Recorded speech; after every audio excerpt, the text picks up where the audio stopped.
Bonjour à toutes et à tous, bienvenue sur Authentiques Auto. Aujourd'hui, nouvel épisode dans les parkings parisiens. Et sans plus attendre, c'est parti, suivez-moi. Exemple typique de ce que je recherche. Alors celle-ci avec quand même une grosse couche de poussière. Vous voyez qu'elle bouge plus depuis pas mal de temps. Une Austin Metro, donc marque disparue, modèle plutôt rare, avec tous les éléments authentiques combinés sur la face arrière. Donc vous avez d'abord la concession ici à Versailles, avec le numéro de téléphone. Même chose, ici c'est le même badge qui est repris. Et puis pour terminer, la plaque où là aussi on voit le badge de la concession. Vous noterez qu'elle est dans un plutôt bel état, malgré la couche de poussière et les pneus crevés. Elle n'a pas trop, il y a juste une rayure ici là qu'on voit. Mais pour le reste, plutôt sympathique. Petite voiture hyper rare sur nos routes parce que ça a très mal vieilli, c'était pas de bonne qualité. Et c'était simplement pas les meilleures voitures du marché à cette époque, clairement. À quelques places d'écart, nous avons ici une Citroën ZX dans une couleur qui m'a l'air d'être une espèce de vert gris assez sympa. 5 portes. Bon, elle est, vous voyez, en fin de carrière. Et ici, pareil, une Super 5. Belle plaque parisienne également. 3 portes, la lumière qui s'allume pour nous.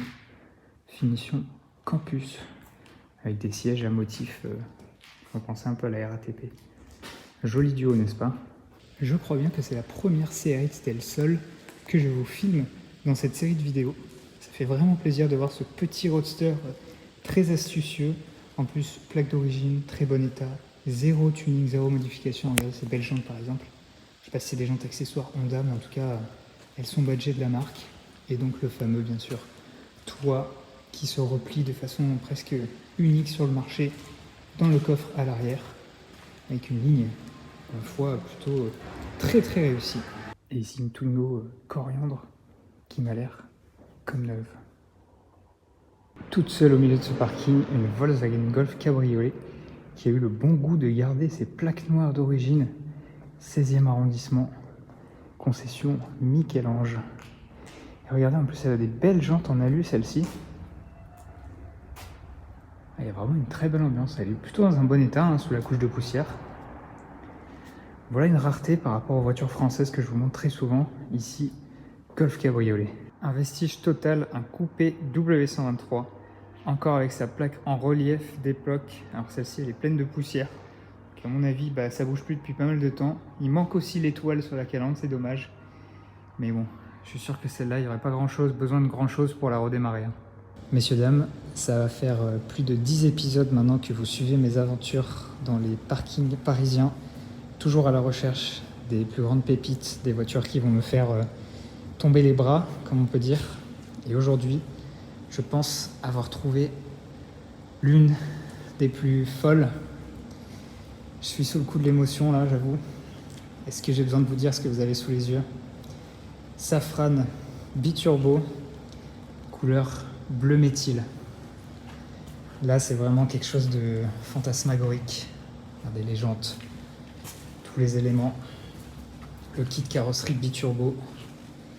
C'est pour moi l'une des plus grandes trouvailles dans ces parkings parisiens. Après plusieurs années de passion. Alors, malheureusement, elle n'est pas dans un bel état, mais que dire quand on tombe sur quelque chose comme ça? Ça m'en donne des frissons. C'est exceptionnel. Alors je vous laisse l'apprécier une dernière fois, parce que vous n'en verrez pas tous les jours. Combo de vieilles plaques avec à gauche une Laguna phase 2 et à droite un CLK 320 et son délicieux 6 cylindres. N'est-elle pas adorable cette Fiat Seicento? Alors c'est encore une finition Team qu'on a vu déjà sur différentes Seicento ici sur cette chaîne. Voilà, qui se voit un petit peu rigolote, il doit y avoir quelques équipements supplémentaires, mais enfin rien de fou.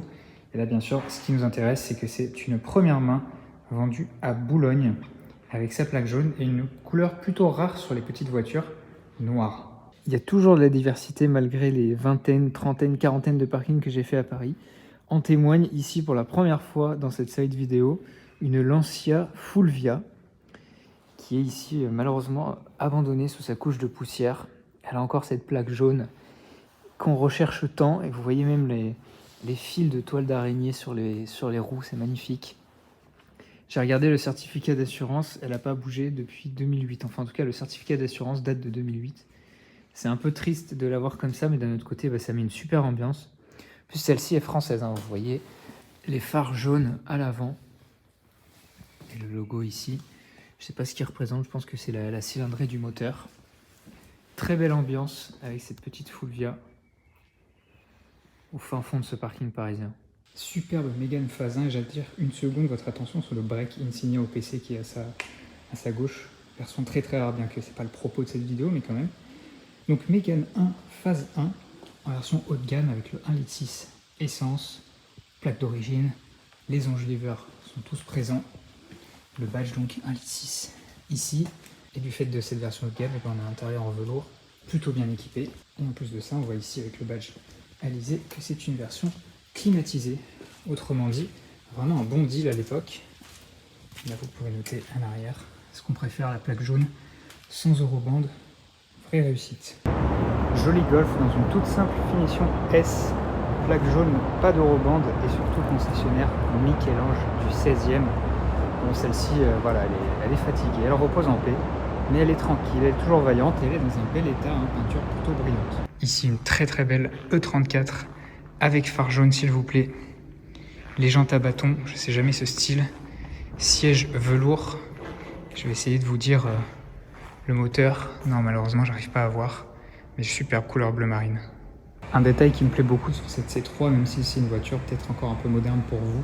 Déjà, c'est une phase 1, la plaque jaune, mais surtout le concessionnaire Citroën Félix Faure dans le 15e qui a malheureusement aujourd'hui fermé. Et celle-ci, regardez quelle ambiance, une 500 SEC, visiblement phase 1, originaire des Alpes-Maritimes, avec sur la plaque le vieux garage Mercedes Selvosa à Cannes qui n'existe plus aujourd'hui. Alors ça, je m'attendais pas à l'avoir ici. Arrêt dans le temps avec cette BMW 2500 et ses 4 phares jaunes, sa calandre en nez de requin, sa vieille plaque d'époque. Il y a vraiment une sacrée ambiance ici. Je pense que celle-ci, ça fait pas mal de temps qu'elle n'a pas roulé, mais elle doit avoir une quantité d'histoires à raconter. En plus, regardez, elle a l'intérieur en velours bleu. Magnifique. Bon, il lui manque une poignée à l'arrière. Et puis, eh bien, voilà le nom du modèle 2500. Donc j'imagine que c'était peut-être ce qu'il y avait avant les séries 5. Je ne connais pas trop. En tout cas, belle pépite. Si je dis pas de bêtises, dans cette série d'épisodes, eh bien, on n'a pas vu tant de 205 que ça intéressante, on va dire. Et là, celle-ci en fait partie. Donc c'est une 205 automatique. Vous pouvez voir le petit monogramme ici. Peinture grise et pas blanche. Ça change un petit peu. C'est très sympa. Celle-ci, vous le voyez, elle a sa belle plaque jaune. Concessionnaire Darlmat, un ancien concessionnaire Peugeot. Vous avez ici le petit autocollant Peugeot Assistance. Très très très sympa. Et puis, comme c'est une automatique, elle a l'air plutôt haut de gamme. Vous voyez, on a les joncs chromés dans les pare-chocs. Ici, jantes en alu, optionnel très probablement. Et surtout, l'intérieur clair. Et ça, c'est ce qu'on aime. Même le volant, vous voyez, il est marron.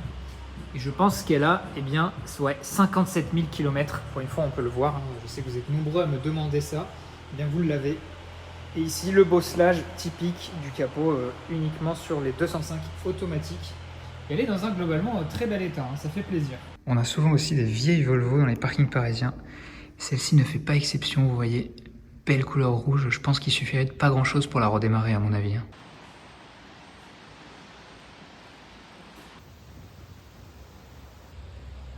Alors ça, c'est quelque chose que j'apprécie beaucoup croiser. Regardez, un parking avec un sol rouge un peu ancien et une Citroën DS marron avec vieille plaque d'époque. Pas mal de petits stickers très sympathiques. Ici, devant les clignotants. Ici, je sais pas ce que ça correspond, peut-être un truc de Corse. Mais qui est dans un superbe état. Absolument magnifique couleur marron, avec des sièges beige. Très peu courant dans les parkings parisiens, les DS. Une belle prise. Assez inhumain ce combo, j'ai envie de vous dire. Vieille Mercedes, avant la W123, je crois que c'est la W114, si j'ai pas de bêtises. Et à côté, un espace, les deux en passion plaque. Que dire, j'ai plus rien à ajouter, les images parlent d'elles-mêmes. Pour une fois, pas de plaque d'origine, mais vous apprécierez l'excellent état de cette 406 phase 2. Regardez notamment la transparence des phares. Très belle peinture, même si elle est un peu sale. Je pouvais pas m'en empêcher. Et je vous profite également pour vous montrer une petite Astra. Elle, pour le coup, en plaque d'origine. sans prétention. Plutôt mignonne cette Twingo, alors c'est une restylée. Moi vous savez que je préfère les phases 1. Mais ici, avec sa plaque jaune, les enjoliveurs encore présents, globalement pas trop mal conservés, bon, je suis preneur. Alors, vous voyez qu'elle a les phares vraiment transparents, donc c'est pas le restylage de 98, c'est un peu plus récent. Si vous me suivez depuis pas mal de temps, vous savez que j'ai déjà vu des MGF dans les parkings parisiens. Et en voici une autre, bleu nuit, absolument superbe, plaque d'époque, bien entendu, des petites jantes à bâton. Et sur notre MGF, eh bien, nous avons toujours le moteur central arrière. Et regardez-moi l'état de cette 325 IE46 en berline noire, c'est vraiment pas courant. Elle est absolument nickel, ultra brillante, peinture parfaite. Alors il y a quelques petites rayures, mais franchement, ça fait vraiment plaisir à voir. On est sur une phase 2 ici, avec la calandre chromée, de belles jantes. C'est vraiment cette configuration noire là qui m'étonne. Et juste à côté, une Peugeot 405 qui repose tranquillement. Une Renault 19 rouge, ça vous dit? En phase 2, c'est quand même plutôt rare dans ces couleurs-là. Alors certes, oui, elle n'est pas dans un bel état, regardez la porte. Mais n'empêche, plaque d'origine, pare-choc plastique contrasté, enjoliveur encore présent. Et regardez le siège comme il est rapproché. Ça doit être une personne qui a peur au volant, c'est assez drôle. Mais elle est quand même vaillante, hein, regardez. Plaque jaune à l'arrière, comme ça. Renault 19, il n'y en a pas souvent dans cette série de vidéos, alors profitez-en. Même si on en a vu des plus belles. Un autre coupé Mercedes W123, bleu celui-ci, avec une superbe plaque noire. Et visiblement qui vient pas de Paris, c'est de Auxerre plutôt. En tout cas, c'est ce qui est écrit en bas de la plaque. Pas de rétro à droite. Malheureusement, on la voit pas très bien, mais nous avons ici ni plus ni moins qu'une safrane en finition initiale, avec les fameuses jantes à 3 bâtons là. Belle couleur grise, superbe état de conservation. Ça, c'est exactement ce que je cherche. Alors, je sais, vous me direz beaucoup de françaises, mais vous savez que j'en suis amoureux et là, c'est la preuve que je fais bien de persévérer. Et que dire de ce break Mercedes? Alors, j'ai pas son moteur, mais à mon avis, ça doit être un gros moteur étant donné la sortie d'échappement typé un peu AMG ou je sais pas quoi. Plaque jaune également, en couleur un peu violette. Grosse jante AMG monobloc. Et bien sûr, la passion plaque qui va bien à l'avant. Grosse ambiance. Pour changer un petit peu des éternelles françaises que je vous montre souvent, ici, nous avons une Ford Escort avec moteur essence 1,6 litre, très bien conservé. Je sais pas ce que vous en pensez, mais moi j'aime beaucoup cette génération. Elle fait bien années 80, transition avec les années 90, et bien germanique. Très joli duo de Renault avec d'abord cette Laguna phase 2 verte, plaque d'origine, essence en plus, et deuxième une Twingo rouge bordeaux, elle aussi plaque d'origine. Alors bon, j'aurais bien aimé que les deux soient en phase 1, mais on va pas bouder notre plaisir pour autant. Regardez-moi ça.